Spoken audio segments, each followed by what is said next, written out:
Before we begin today's episode, a brief content warning. One of the episodes we are going to be discussing today is the Season 6 episode, The Unnaturals, which does contain a kind of level of racism that would be expected for the time period it is set in. Listener discretion is advised.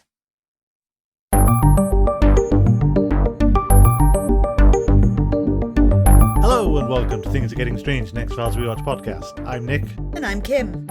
And do we have news at all? I thought it would be appropriate just to remind people that tickets are available for the X-Files Fan Fest, the one in Saratoga Springs.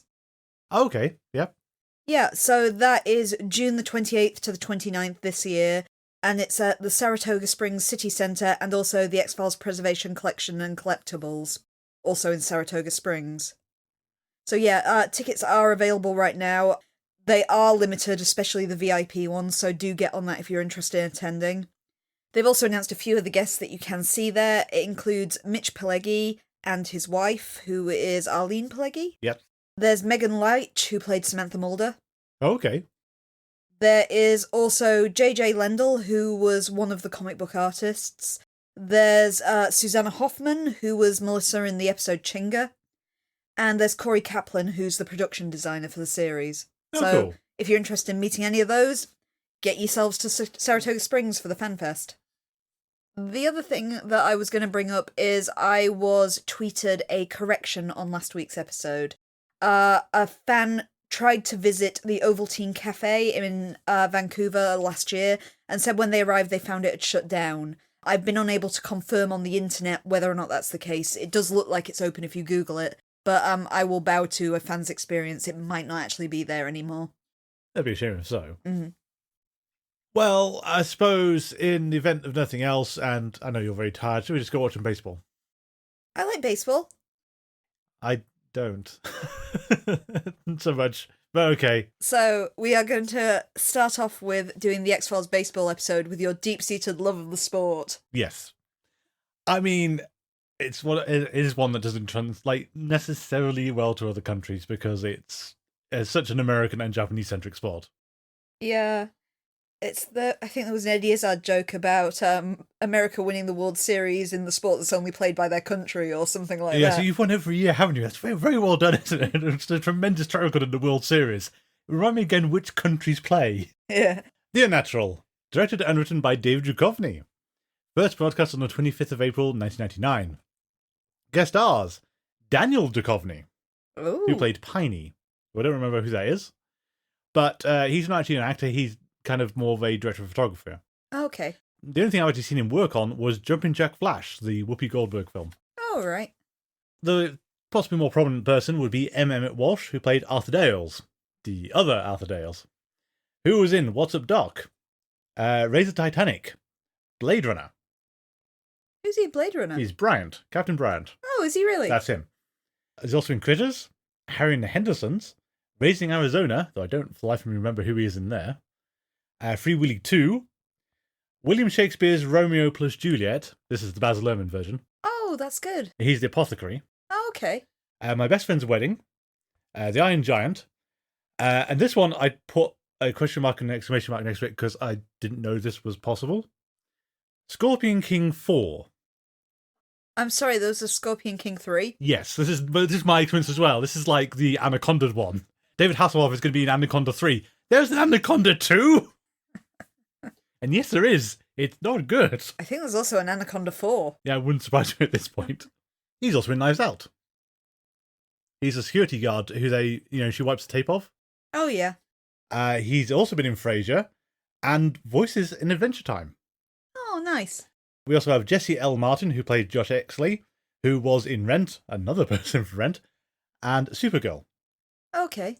And also Paul Wilson, who played Ted, who was the guy who does the lab analysis for him. Oh, yeah. As in Malcolm in the Middle, Frasier, Star Trek Voyager, Office Space, Carolyn in the City, Cheers, and The Simpsons. Oh, nice. Do you have a synopsis for this one, then? I do. In 1947, in Roswell, New Mexico, a group of Ku Klux Klan members arrive on horseback seeking one of the players, Josh Exley, a talented black baseball player. Men from the team fight back against the KKK, and when the mask of the clan's leader is taken off, the leader is revealed to be a grey alien. In 1999, Mulder and Scully look through Roswell newspapers from the 40s. While looking at baseball scores, Mulder spots an article showing a young Arthur Dales alongside Josh Exley and the shape-shifting alien bounty hunter. Mulder seeks out Dales in Washington, D.C., but instead meets Dales' brother, who is also named Arthur and is the one in the photo. In flashback, Dales tells Mulder about first meeting Exley in 1947. He is a member of the Roswell Police Department and has been assigned to protect a hesitant Exley. Dales travels with Exley and his teammates on their bus, and one night sees that the sleeping Exley is reflected in a window as an alien. The next day, during a game, Exley is hit by a pitch and starts making strange utterances before returning to his normal senses. Afterwards, Dales noticed that mysterious green ooze appeared when Exley's bleeding head had rested. Dales decides to investigate Exley's hometown of Macon, Georgia, and discovers that a boy named with Exley's name vanished 5 years previously. That night at the hotel, Dales hears noises from Exley's room and breaks in, only to find Exley in his alien form. Exley tells Dales that he was forbidden from intermingling with the human race, but fell in love with the game of baseball and remained on Earth.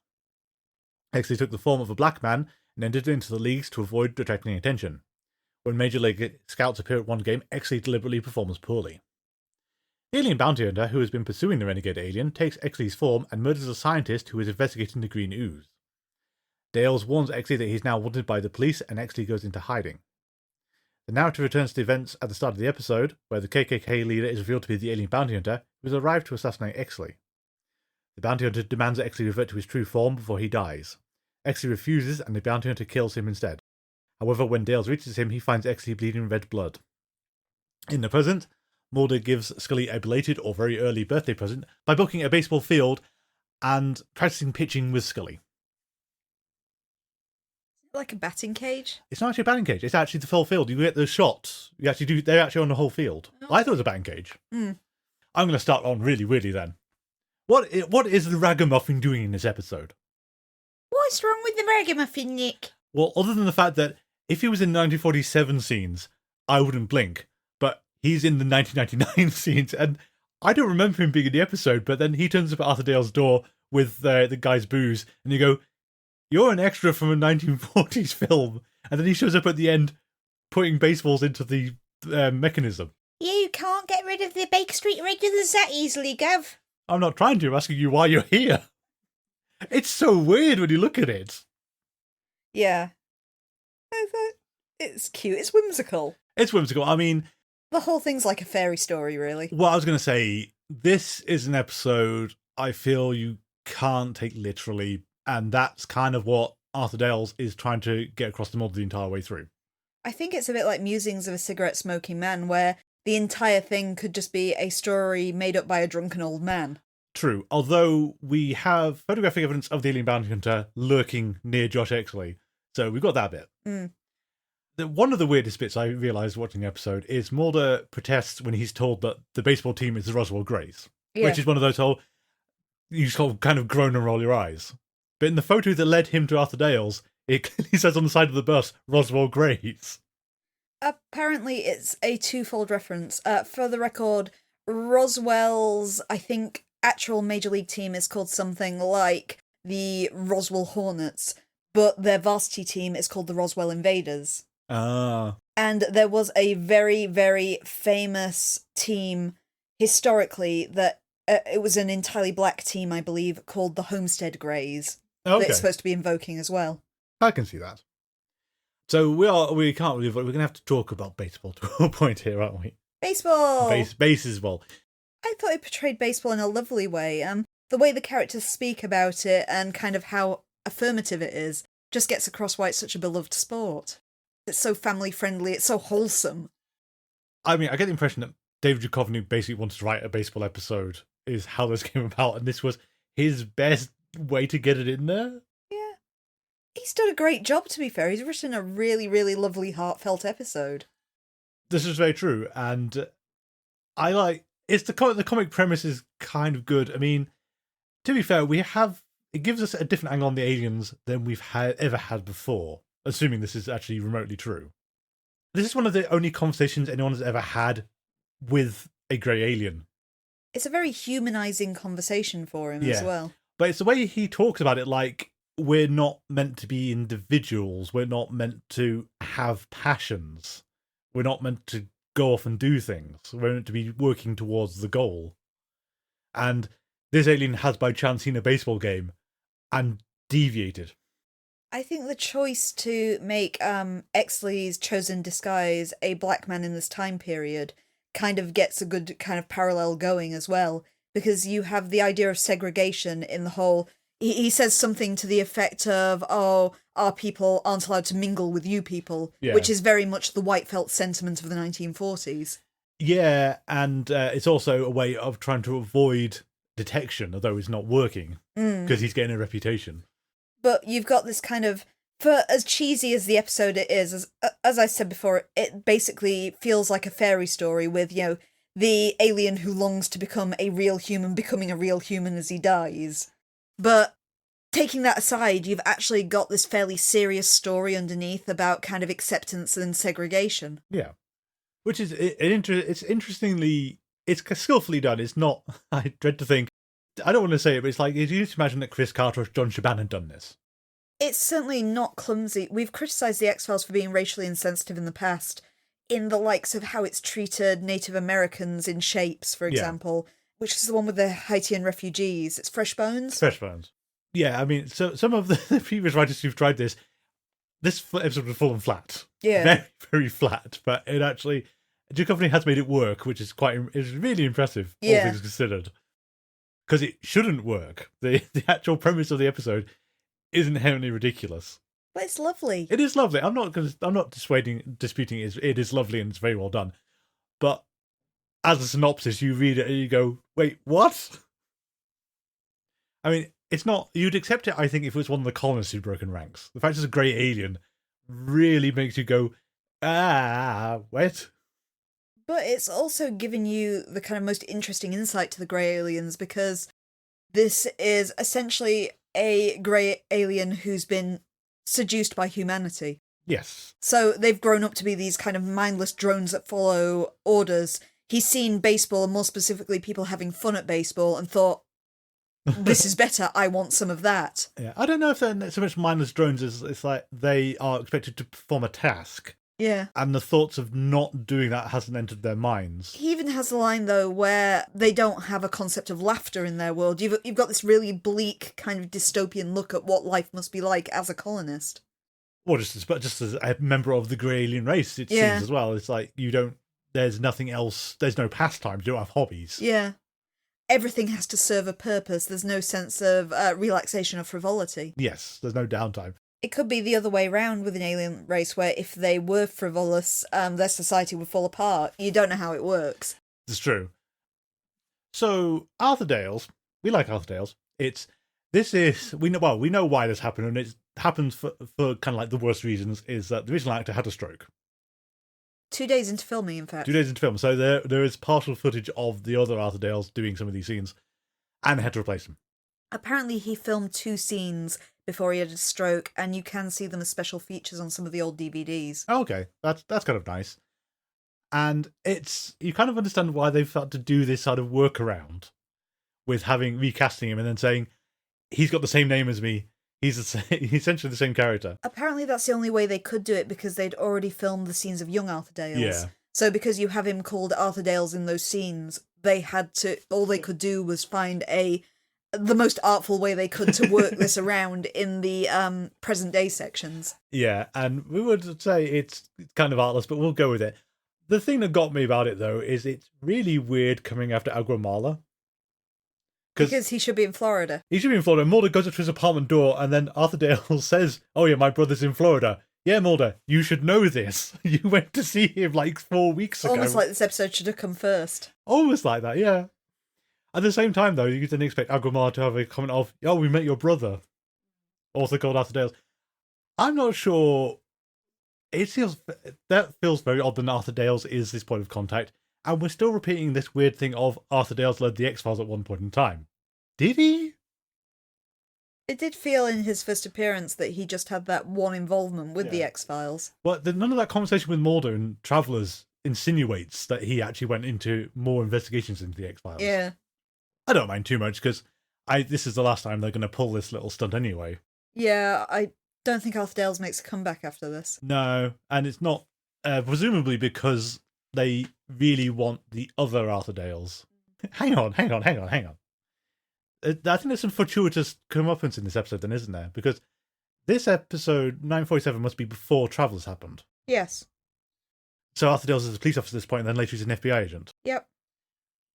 Because had the other guy not had the stroke, you'd have had young Arthur Dales, as a police officer, meets Josh Exley, who he knows full well as an alien, then joins the FBI, and loses all interest in the paranormal while he does communist hunting stuff, then finds the X-Files, and then talks to Mulder.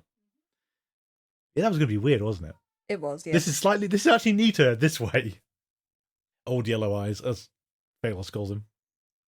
Oh, yeah, of course. He's the yellow-eyed demon. The first yellow-eyed demon in Supernatural. Yes. It's odd to do a comedy episode with a grey alien. I mean, this is the first time we've actually... I suppose the last time was actually Jose Chung where we had a grey alien, and those were very clearly guys in suits. Yeah. Whereas this is a CGI creature. And I like the fact that, you know, encountering a grey alien, Arthur Dales just faints. Yeah. And they're trying to get him awake again, and it's sort of like the whole, he is not prepared for this sight. I quite like how it goes from there with his shape-shifting as well. Would it be easier if I looked like a beautiful woman? This is a thing I don't think the X-Files would have got into at the time, and I know the Transformers comics in recent years have done, which is exploring gender in a species that doesn't seem to need one. Yeah. And yeah, what is Josh actually thinking when shapeshifting into a voluptuous woman? It seems that for aliens in this series as well, as it is purely a disguise, they're not experiencing any like human feelings from being a human. No, except that Josh actually absolutely is, because he's really getting into this. But he that's inherently him. It's not the fact that he's got a human form or anything like that. No, it's a specific thing. And there's a dangling question of the boy who went missing did they do that? Did he do that? Or is this someone went missing and he assumed the identity? I didn't sense anything kind of malicious from X. No, but I kind of assumed that the boy had already been missing and Exley just assumed that identity. But it's not impossible the other Greys, you know, this was someone they wanted for whatever reason, they've abducted this child. Yeah, could be. And that's how we got the idea to take the name of it or something. Yeah. A lot of questions, but it's good. But I was going to say one thing about the episode I realised watching through it, and you've made a few times, is the whole fairy story thing. Yeah. Is we can't take the episode literally whatsoever. And I think that's the lesson that Mulder's kind of given, really, by Arthur Dales. Because he's trying to tie it back into the conspiracy, and I think the weird thing is the episode does, but in a way that's graceful and not heavy-handed, because it's the confirmation that the shapeshifters and the grey aliens are the same thing. Yeah. Which we haven't had that before. That ties a whole load of stuff together. We previously noted we only know that because of production notes. It yes. didn't actually make it clear in the likes of the Two Fathers, One Son. Yeah. But this is a very graceful, we've tied off two branches of the aliens into one branch, so that isn't good for going forward. At the same time, it's what to make of the transformation at the end, because it's kind of a religious thing, isn't it? The sort of, or faith-based, the fact that he believed himself a man, he forced himself to be executed as a man, and thus died as a man. Or kind of Pinocchio. Or Pinocchio. You know, it's a bit smacks of, and I wanted to be a real boy so badly. Yeah. Arthur Dales isn't necessarily a reliable narrator. Oh, no. Maybe Exley just died and he wants to romanticize, and he got what he wanted as he died. Giving it a kind of bittersweet ending to his story rather than abject tragedy. Yes. I mean, it's also possible, and Mulder doesn't even consider this for a second, and I'm not sure that David Duchovny actually grappled with this idea either, is that photo that they saw in the newspaper. Not impossible that is Arthur Dales. We can't really dispute that one, or it could be someone who looks like him. Yeah. That's not the alien bounty hunter back there. That's wherever the alien bounty hunter got his form from. So you're saying that it really was just a human Ku Klux Klan member? Not even a Ku Klux Klan member. I mean, as you said, we don't know how much of the story happened. Mm. He might have just been a bystander who's caught in this photo. It kind of made sense given how the bounty hunter behaves in modern day, that the form he would take to hunt an alien who was disguised as a black baseball player would be a Ku Klux Klan member. Yes. I can totally see that as alien bounty hunter logic, given how we've seen him kind of blend in with authority figures in present day. Yes, and he's also the police captain. That does remind me, though, the one thing I thought was weird is, for this kind of episode as well, is not seeing the photo be taken. Yeah, that's true. Because you know, when you do this kind of thing, you normally see that moment and how that photo was formed. And that is actually skipped. Especially as, ultimately, Dales and X don't spend a lot of time together. No. They spend a bit of time on the bus, and then he's just hanging out being mocked by the people. Which is cute, at least. After, of course, the bounty hunter frames him for murder as well, and he has to go on the run. Yeah. I suppose one weird thing, and I suppose it's another one where it's better to chalk it up as the fairy story or the not remembering correctly, is I think this is the only time we've ever had an insinuation that the shapeshifting ability doesn't work on reflections. Oh, because of the window of the bus. Yeah, it's a great, weird thing to sort of start freaking Arthur Dales out. I'm not sure we've ever seen that happen before. I'm not sure why that would happen either.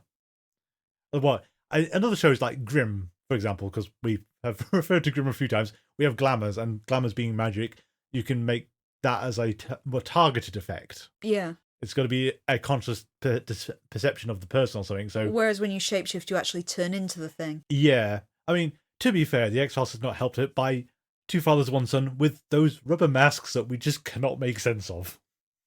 That still baffles me, and I'm never going to understand it, I don't think. I'm pretty sure the series is never going to kind of explain this. No. Well, it was the rubber masks, and then it was the shape-shifting into the scarred face, and you're going, no, that doesn't make any sense. I do worry about Mulder's lack of downtime, though, again. And Scully's for, coming in on Saturday, on a nice day, to look at old baseball scores. At least she brought her own non-fat Tafouti rice dreamsicle with her. Well, there is that, I suppose. Because I scream, you scream, we all scream for them. We do, yes. I can't say I've ever tried one, but I suppose that's the... it's kind of a shame that Scully's not in the episode much at all, but she is at least get to be in the climax. I think for your Sculder shippers, though, this is the nicest scene I've seen in the series so far with the two of them. Yes, I mean, yeah, unlike a load of other ones, you can completely buy this is the start of something. I mean, they are very intimate at the end there. And it feels entirely organic. It doesn't feel forced in any way. No, and it also doesn't feel like Mulder's being lecherous or anything. He's sort of genuinely trying to demonstrate this thing to her, and she's getting into it. Yeah. She's having fun with a ragamuffin. You can't get rid of the ragamuffins, sir. I'm not trying to get rid of the ragamuffins. I'm just querying the ragamuffins' presence. Although, I think you said there's a weird goof here. Yeah. It was pointed out to me online, actually. If we're talking about the scene with Mulder and Scully at the end, he makes a reference to the ticking of Scully's biological clock, which she doesn't have because we know she's infertile. Yeah, and she's already had a child. Yeah, it's a strange continuity error, that one.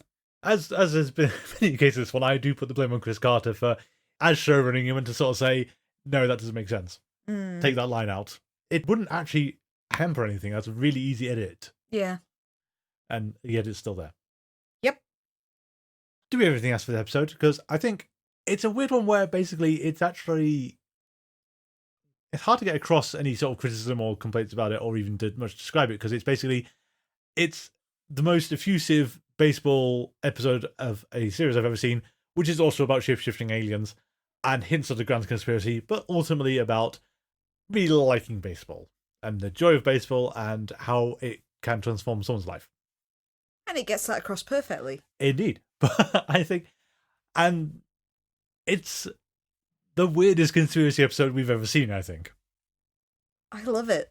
Yeah, I'm not saying it's a bad thing, but in the X-Files, to actually tie this into the conspiracy like this is actually deeply weird, but it works. It's really good. I think it's one of the best episodes we've had in a long while, to be honest. It's just nice. It's probably the best episode of this season, that's for sure. Would you have believed previously that Mulder was really into baseball? Well, yeah, I can believe it. He's always been into basketball. He's always been into basketball, but then other kind of sports, because what was the one in Irresistible they were going to see a football game in that one, wasn't it? I think it was football, yeah. So Mulder is a sports person, apparently. Well, yeah, he's athletic. I can buy it. That's true, yeah. Well, baseball's the American pastime. It is. I mean, you've reiterated that, and I'll accept it. It is. I mean, I don't get it. I mean, I'm not sure what Mulder sees in. Doesn't know. He does go into it, doesn't he? Mulder sees something in baseball. Yeah. I think the episode does a really nice job of presenting what makes baseball interesting. Because you have from one level is Mulder's very mathematical look at it when he's going through the batting averages and saying it's Pythagoras' theorem for jocks. I was going to say, as much as he says he can extrude everything from that small grid of numbers, I'm going to call foul Mulder that you can't probably get the experience of watching the whole thing from the grid of numbers, just the scores. I used to live with someone who played Football Manager a lot, which, for American viewers is soccer. But that's the same kind of idea, is it's a video game where you don't actually play any football, you just are like the team manager. People at work tell me that you can play things like fantasy football with no understanding of how football actually works. Because, statistics are different from the actual knowledge of the game. Oh, I imagine so, though. I still going to go with, why would I want to, though? If I don't like normal football, why don't I play fantasy football? But when you're seeing it from Arthur Dale's point of view, you can see that there's kind of, carrying on from the fairy tale themes of the entire thing, a mystical aspect to baseball. As he says, baseball keeps you young. And from that, we also get a kind of neat metaphor running through there about passion. I think it's Arthur Dale's again who says it, is that passion completely changes a person's nature. So in the sense, love can make a man shapeshift. We're seeing it literally through X in the idea that his love for baseball has literally changed him, and over the course of the episode, if you believe what Arthur Dales is saying as being true, literally makes him human. Well, when the bounty hunter presses him, show me your true face for honor, and he refuses. This is my true face. It literally does what it says on the tin, though. Arthur Dales, throughout the episode, kind of throws a lot of flash words out, so you have what's at the heart of the mystery, or the mystery of the heart. It's a story of baseball, aliens, and bounty hunters. Absolutely does. And my personal favourite is when he just says, baseball keeps you young. That idea of being young at heart eternally through this kind of joyous love of the game. Something that can even make a creature that doesn't have a concept of laughter laugh when he sees it. It's a beautiful, beautiful image. Yes. I was also wondering, it's possibly notable it's baseball, given that it's something you could pick up by observation as well. Not interesting to speculate when an alien would have first seen a baseball game, but basically they'd be able to get the gist of baseball from visuals alone. I'm reminded, as a contrary example, it's Blast from the Past, which is the Brendan Fraser film with Christopher Walken and Alicia Silverstone, where his dad puts him into a bomb shelter when, in the 50s, when there's a nuclear bomb scare. They think the surface of the world has been destroyed, so they raise the boy underground for 30 years until something goes wrong and he needs more supplies. And he's sent out into the possible hellish world of 90s America. One of the running gags in the film, though, is Christopher Walken is desperately trying to teach his son about baseball and cannot express this in words. And that's not until he goes to a virtual baseball game he actually understands what any of it means. But then this episode's kind of the inverse, though, where the alien has presumably seen what's literally happening and will only get the explanation afterwards as to what it all means. I think that's something that's possibly exclusive to baseball, is there is a feel of being at a baseball game that you can't get across unless you're actually at a baseball game. I think this episode gets across the fact it's a fairy story so well right from the opening sting as well. You've got, and it's slightly unexplained as well, this lovely whimsical scene of people playing baseball under a starlit sky, and a bit where the ball rolls off and just kind of gets thrown back from the underbrush. Yeah, and you go, as Alien Bounty Hunter, there's like, no, he would, crush the ball in one fist, Darth Vader style or something. So we're not sure who threw that baseball back and why. But then you have it taking quite the unexpected turns with the immediate kind of arrival of the Ku Klux Klan, and good old Moose learning how to throw at long last, kind of pelting them with baseballs to chase them off. Yeah. It's not everyone unified against the I like how it keeps you guessing right till that last, though, because it's not until the Klansman is unmasked and you see it's a grey alien. It's like, oh, actually, yeah, we are watching the X-Files. To be fair, if you're paying attention, there's one hint you're watching the X-Files in the fact that it's Roswell. Yeah. You don't set things in Roswell generally unless you're going to do this kind of thing. And then, of course, you have the opening, the tagline on this episode, rather than in the beginning or the truth is out there, or what we get in the big inning. Cute. I like that. Although, did you want to point out the mistake with the cacti, which is, I can see how this happened, but it's kind of hilarious. Yeah, it's a stupid goof that no one's going to notice. But the cacti that you see around them in New Mexico don't actually grow in New Mexico, they grow in California. Typical, isn't it?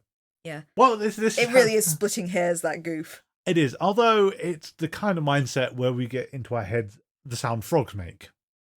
Oh, you mean the sound that frogs in Hollywood make? Exactly. That's been a perception and it's exemplified by Hollywood because you see so many Hollywood things, and it's not universal at all. I keep frogs, mine just hiss at me. Exactly. Very different if they actually did ribbit at you. Yeah. It'd be unsettling, I think, if they suddenly started ribbiting after all these years. They're kind of unsettling anyway, they just stare. And hiss. Would you like to go to Vegas? Sure, why not? We can... Bright Lights, Big City. Bright Lights, Big City. We can... No, we can't go and see Siegfried and Roy anymore. That's a shame. Seinfeld might still be there. Seinfeld might be there. We could go see Seinfeld. You talk about Seinfeld all the time. You know, every other guest star's been in Seinfeld or Frasier. I can't help that. They just are. We could go pretend to be in Ocean's 11. That's kind of fun, actually. Probably how you get yourself arrested really quick. Depends. We could recreate The Hangover. That might also get us in trouble. Yep. We could steal a tiger, though. Anyway, Theory of a Kind, directed by Brian Spicer, written by Gilligan and Shaban. Though I don't mind this time. First broadcast on the 2nd of May, 1999. Guest stars, Charles Rocket played Grant Ellis. So this is the guy, the fiancé, who we kind of said, he looks familiar. Mm-hmm. So he's in Hocus Pocus. Okay. Wagons East, again. That film somehow keeps coming back up. But the one I realised while looking him up, where of course I've seen him, and I think you've seen this one, is Dumb and Dumber. Years ago, yeah. He's the big villain. The guy who's orchestrated the kidnapping. Titan AE. But what made me cackle is a little animated film. Just an animated film. Called Yu-Gi-Oh! Pyramid of Light.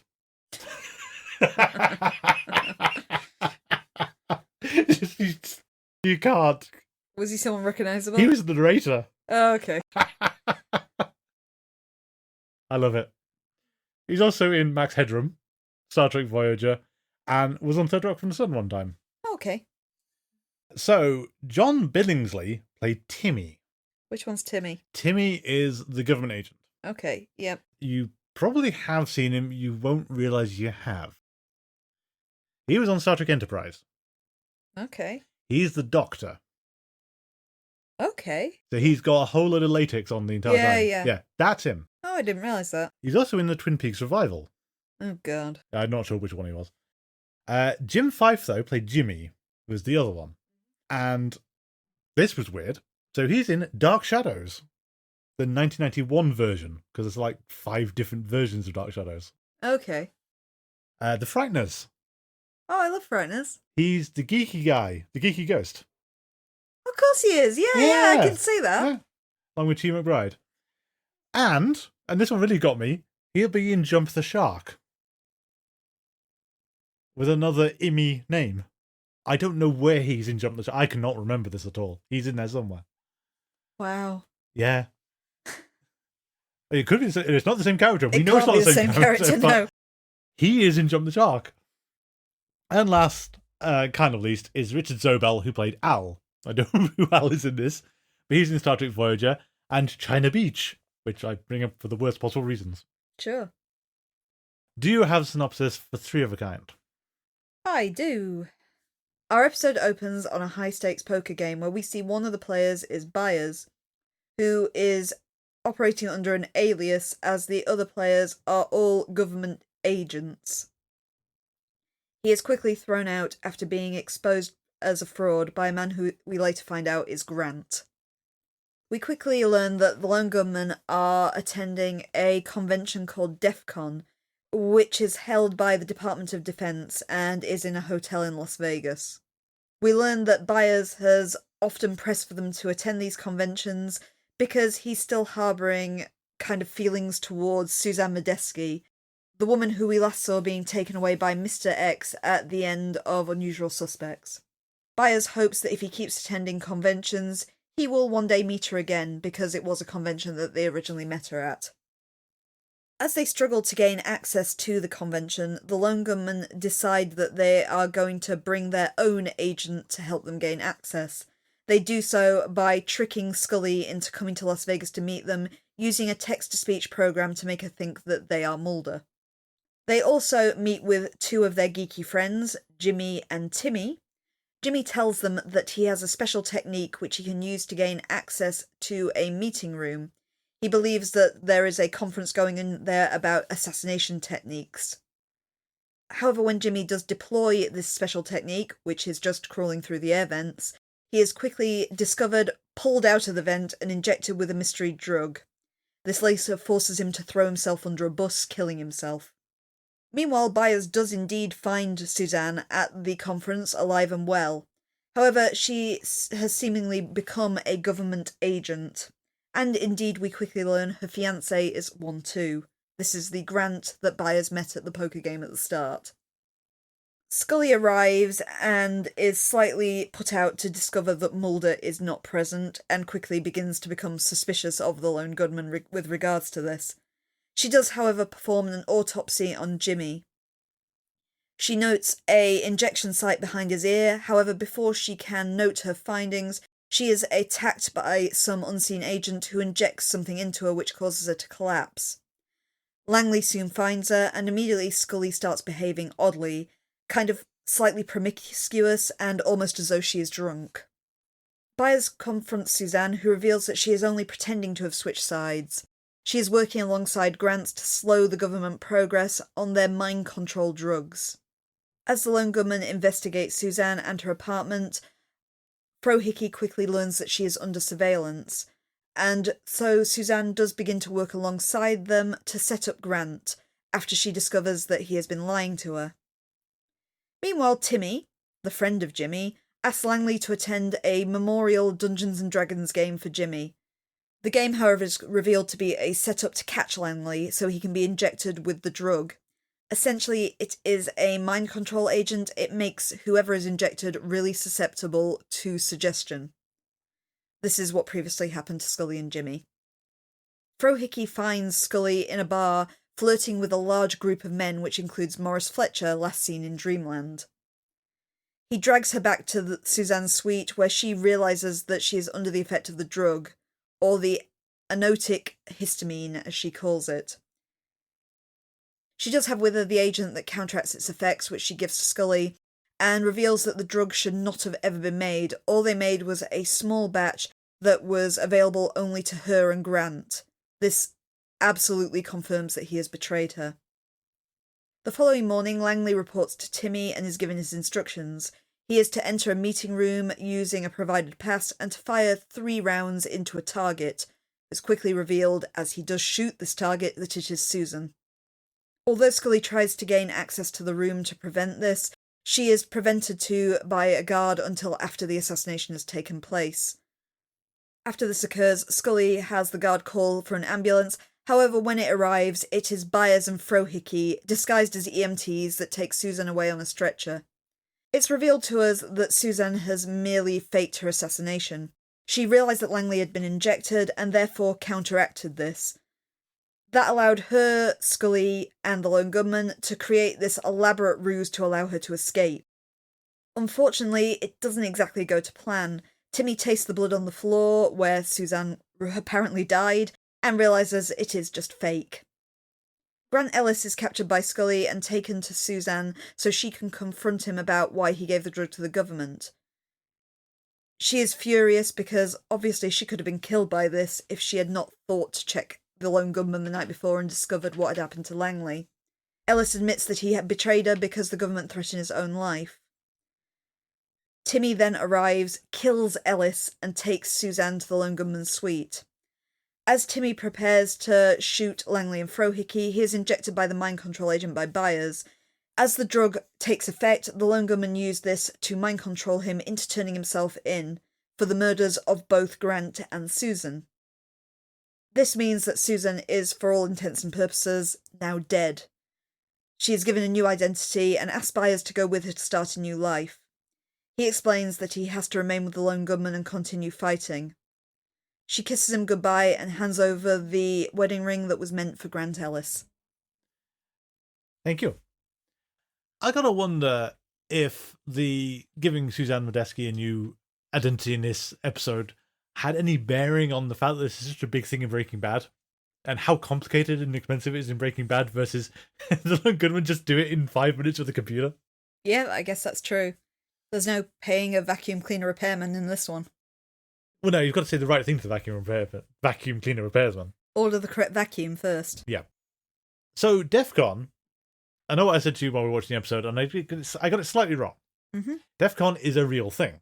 Yeah, you told me it was a real convention. It's a real convention. It's not the Defense Department, though. It's a HackerCon. Okay. But DEFCON is real. It's just not what they present it as. So I was right in thinking that this isn't a real thing. Yeah, but you were laughing at the name of the convention, and it literally is called DEFCON. Yeah, like DEFCON 4. Yeah, but DEFCON, the hacker convention, is actually called that too. Okay. It's a real thing. Welcome to Pilot 2 of the Lone Gunmen series. Yep. And I think it works. I mean, I think the criticism is basically nothing really happens, and it's kind of superfluous, but... I think it's got middling reviews, but they're kind of more positive than the usual middling of it's a kind of pointless filler episode, but it's enjoyable. Yeah, and, have the Lone Gunmen go and do comedy hijinks. In fact, there are comedy hijinks. And it's kind of a Scully's adventures with the Lone Gunmen episode this time, rather than the last episode, which was Mulder and the Lone Gunmen. Yes. And it's also, let's have Scully act out of character for a natural reason for a change. Yeah. I quite liked that little sequence of Scully acting drunk was fun, especially as you got the Morris Fletcher cameo as well. Yeah, I mean, the only slightly weird thing is that surely Morris Fletcher knows exactly who she is. He might not know her. Mulder is the known quantity. I suppose so. Less so from an external viewpoint, and he might have only known it because of actually switching bodies with him. But anyway. But it's another callback that Gilligan and Chaban have done to their own stuff, which is at least funny. I like Langley trying to do the Mulder thing and not prepared for the realities of an autopsy. Yeah, the episode is full of cute little moments like that, really. Absolutely, and just the Lone Gunmen trying to do the whole cool spy stuff and being caught out very, very quickly because they can't look things up fast enough. I like it's greater than Lone Gunmen too, because you also have things like Jimmy's state-of-the-art secret method to get this information that is just crawling a nerve vent. Yeah, at the same time, you wanted to say to them, did no one in security think of someone climbing through an air vent? It happens so often in films and TV. Mm. Poor Jimmy, though. Yeah. Sacrificed on the altar of whatever government weirdness they're up to this week. I kind of like the kind of pain line from Timmy towards the end. It's like, oh, the best thing about killing you is I'll never have to dress like this ever again. Like, it's a thing they don't actually get into, but wow, the deep cover operatives, well, they sometimes get sometimes they really hate, like having to hang around with Lone Gunmen and their ilk for your entire life. Yeah. And you'll go, oh my god, this is terrible. It's not the glamorous assignment in Monte Carlo. No, it's hacking out on sci-fi cons and going, ah! Playing D&D. Yeah. I mean, puts me in mind of the Bob Burger episode where the Equestronauts. Ah, yes. And he's had to, memorize reams and reams of stuff to fit in. Because he's trying to essentially fit in at a convention for bronies. Yes. And it's just like, I wonder if that's how the Men in Black actually see it sometimes. I don't know if Timmy counts as the Men in Black, but he probably should do. Yeah, I guess he is. Yeah, I can't see any reason why you wouldn't consider him a Man in Black, like Fletcher is. Indeed. Well, we know Fletcher definitely is, because he owns nothing but black suits. Mm. Timmy, though, feels like kind of the loose thread in this episode, sadly. Yeah? Well, it's all fine up to a point, and it's the point where Langley gets brainwashed. Yeah. So, I never quite understood what happens after this, because Langley gets brainwashed, goes back to the Lone Gunmen hotel room. Suzanne then notices he's been injected. Yeah. And then that's not revealed to the audience until afterwards, so you see the assassination plot play out as if no one knows. And it looks pretty damningly like Langley's killed her. Yeah, pretty good for dramatic stakes, that's pretty good. Mm. Where I kind of lose a bit of it is when Scully comes out of her drug-induced trance, she has no memory of her doing it. Because I think she'd be mortified at doing the Marilyn Monroe surrounded by men kind of thing. Yeah. So, Stan cures Langley in the hotel room. How does Langley get Timmy the next morning? That's a good point. Because that's the only explanation for why Timmy takes him by surprise later, because they don't know he's behind it. If he's super suggestible, could they have asked him first? They could have done, I suppose, but then you still say, who gave you your orders? Mm. And try and expose that way. I can understand how it got missed, but it's kind of just a niggling little detail of, yeah, that doesn't actually make any sense. But otherwise, the episode's fine, and I like, faking the ambulances and the fake blood, fake assassinations, that's all great. Scully using her FBI credentials to get in after the gunshots had been fired. And that all works really well. You do wonder a bit about Suzanne's willingness to believe that Grant is on the level. I know it took years for her to get to this stage, but... It's such a betrayal of her as well, where she said that he was nice to her for years and she didn't trust him, and he slowly built up this trust, and he's just been using her the entire time. Yeah, that's an incredibly long-winded way. At the same time, you want to say to her... Or I guess if you're being more generous, you could say it was, if he's telling the truth as well, that it was genuine for a while, but then the government has got to him. Yeah. And he's willing to throw his fiancée under the bus to save himself. Either way, it's bad. But at the same time, you want to say, did you really think that making a small quantity of this as a test concept was going to get you off anything? And then people are going to say, aha, you can do it. And the fact that she's just toting around an enormous quantity of antidote. Yeah. That's a bit weird, Suzanne. What are you doing? We should talk about Bayer's secret dream, which I think, again, this comes back into kind of the whole problem with the series Bible thing, is that I can completely believe Byers has carried a torch for Suzanne since 1989 or whenever it was. And has this white picket fence fancy about her. And it's the perfect world where JFK wasn't assassinated, government conspiracies don't exist, everything is wonderful. Mm. No, everything is beautiful, nothing hurts, etc., etc. And that's great for Byers, and I completely see it as an animating thing for him.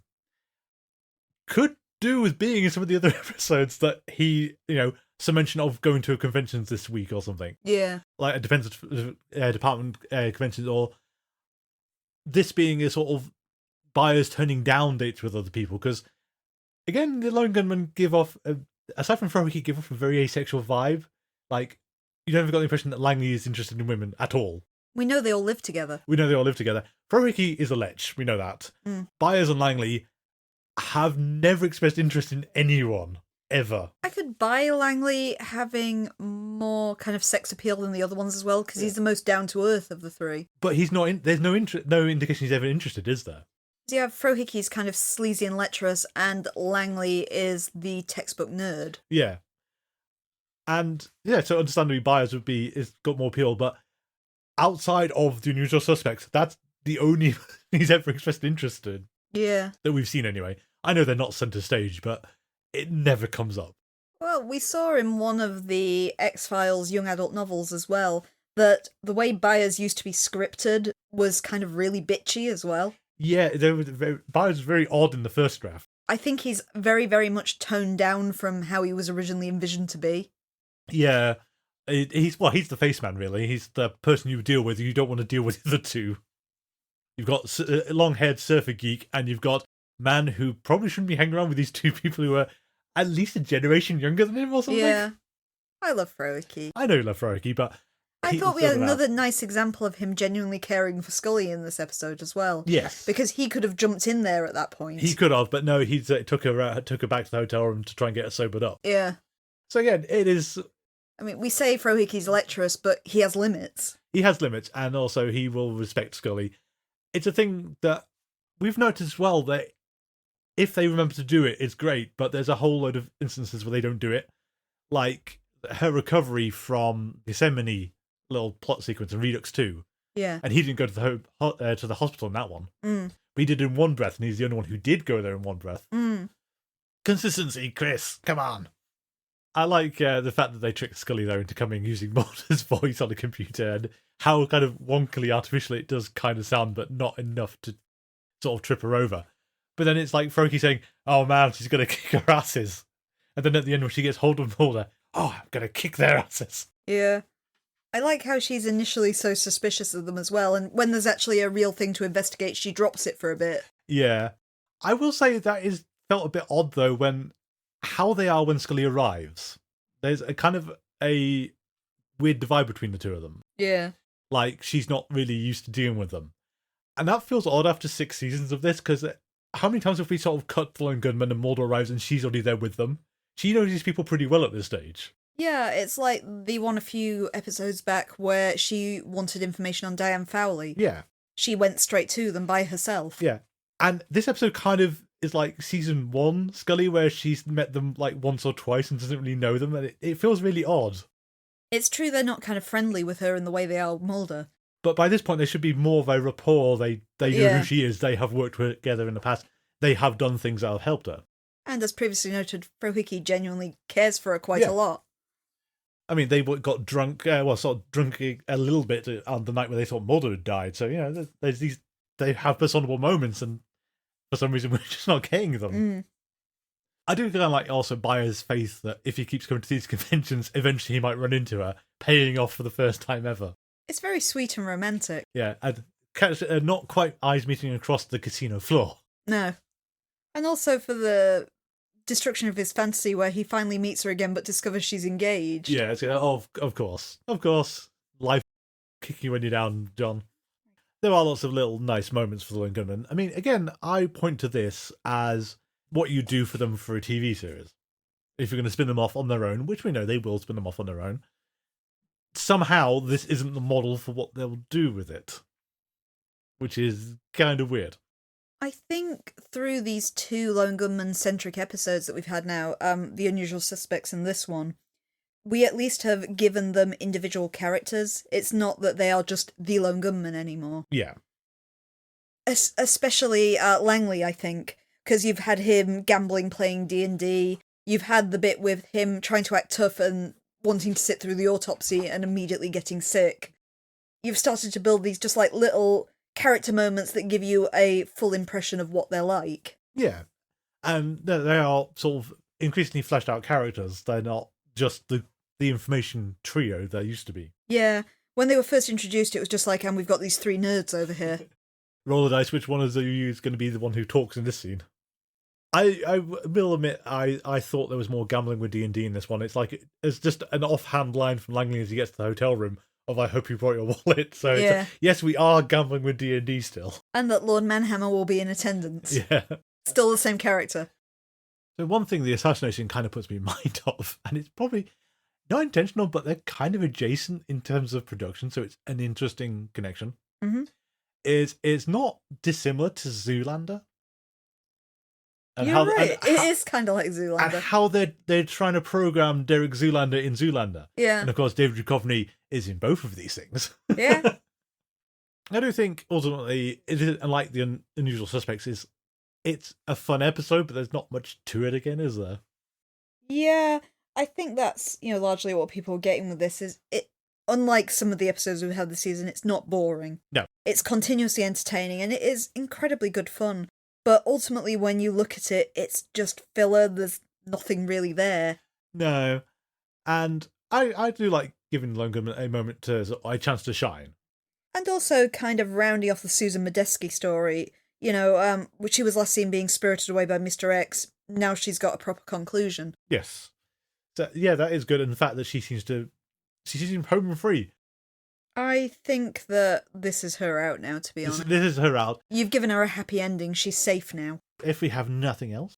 No, it feels like we're being really brief and flippant on this one, but there just it's really hard, isn't much to say. It's a hard one. In part because I like it a lot, so I don't even really have anything negative to say. No, and also, I think it predates things like the remake of Ocean's 11, obviously, and that kind of it has got an Ocean's 11-y kind of feel to how it works, even though it predates it. They did actually get to shoot it on location as well. It is at least partially shot in the Monte Carlo. Okay, that's cool. They were allowed 2 days of filming in it.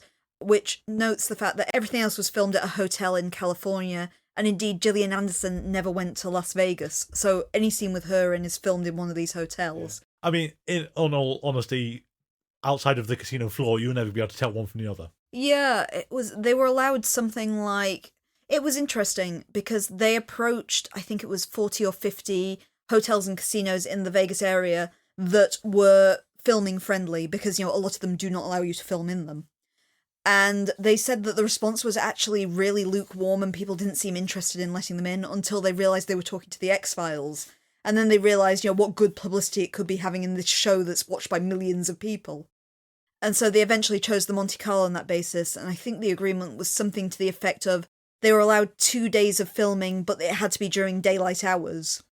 And in return, they could also use the big screen at the hotel. Okay. But the hotel had to get a special credit mentioning the fact that they helped out, which they do at the start of the episode. Ah.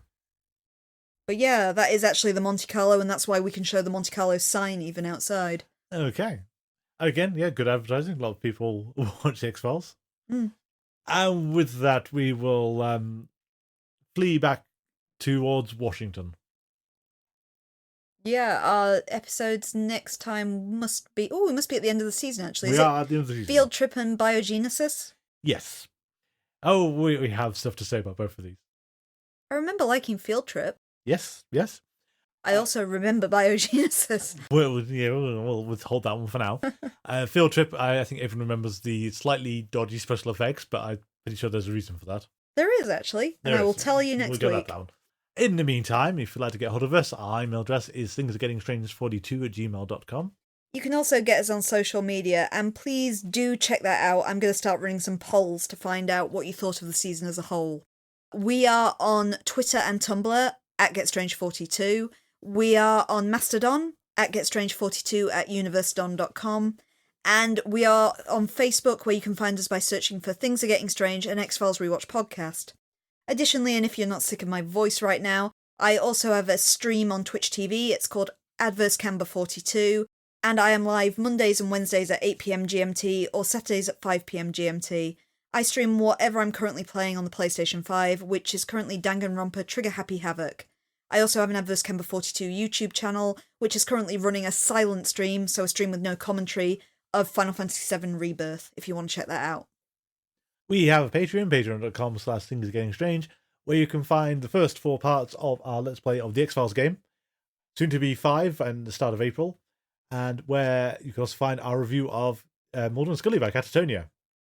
As low as $3 a month, you can have access to everything, and all our future non-TV and film X-Files stuff will eventually wind up there.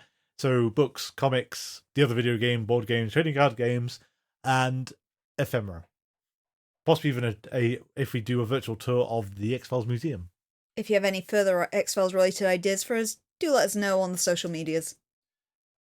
Our theme music is envisioned by Kevin MacLeod. You can find that on incompetech.com, licensed under Creative Commons by Attribution 3.0. Thank you all for listening. Until next time, please remember... I scream, you scream, we all scream for non-fat Tafuti rice dreamsicles.